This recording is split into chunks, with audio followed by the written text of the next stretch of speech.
Gilas Pilipinas kontra sa pareho nilang wala pang talo ngayong Asian Games na Jordan. Kabang-abang nga dito ang muling paghaharap ni Justin Brownlee at Rondae Hollis Jefferson. Bago nga ang laro na ito ay sinabi na ni Coach Tim Cone na mayroong iniindang injury si Brownlee. Sa first quarter ng laro ay pareho ngang nag-struggle ang opensa ng dalawang kupunan sa mga unang minuto ng quarter. With under 7 minutes remaining sa quarter ay dito na nakuha ni Brownlee ang unang punto sa laro at sinundan agad yan ng isang and one play. Hindi nga halata na merong iniinda si JB dahil maganda ang kanyang pinapakitang performance sa quarter na ito. Struggle naman sa opensa ang Kobe Bryant lookalike na si Hollis Jefferson. Midway sa quarter ay unti-unti nang nagpaparamdam sa opensa si Junmar Fajardo. With 1 minute remaining ay dito na nakuha ni Hollis Jefferson ang kanyang unang punto sa laro.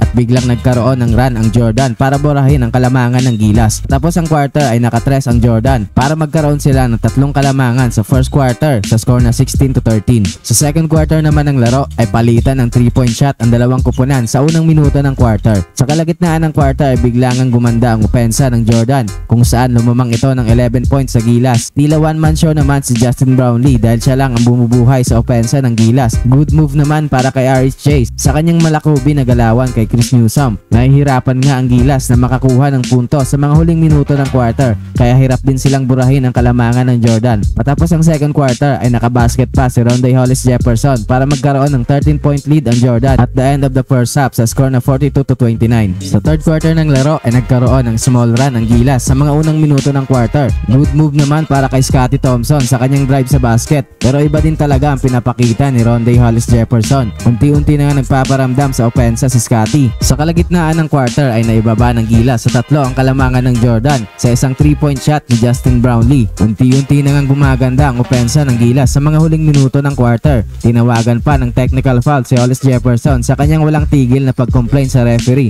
With 3 minutes remaining ay tuluyan nang nabura ng Gilas ang kalamangan ng Jordan pero tuluyan na ngang umiinit sa opensa si RSJ. Naging back and forth nga ang opensa ng dalawang kupunan patapos ang third quarter. Natapos ang quarter sa score na 59-52, 7-point lead para sa Jordan. Sa fourth quarter naman ng laro ay biglang umarangkada ang opensa ng Jordan kung saan dalawang 3-point basket agad para sa kanila at para ibalik sa 13 points ang kanilang kalamangan. Kitang-kita na nga ang frustration ni Coach Tim sa mga Gilas players. Tuloy-tuloy nga ang magandang performance ni Rondae Hollis Jefferson kung saan unti-unti nang lumalaki ang kalamangan ng Jordan. Sa tuwing nakakabasket nga ang Gilas ay meron agad sagot ang Jordan. Kaya naman sa mga huling minuto ng quarter ay nahirapan ng makahabol ang Gilas. Sa huli nga ay panalo ang Jordan kung saan pareho na silang pasok ng Gilas sa second round.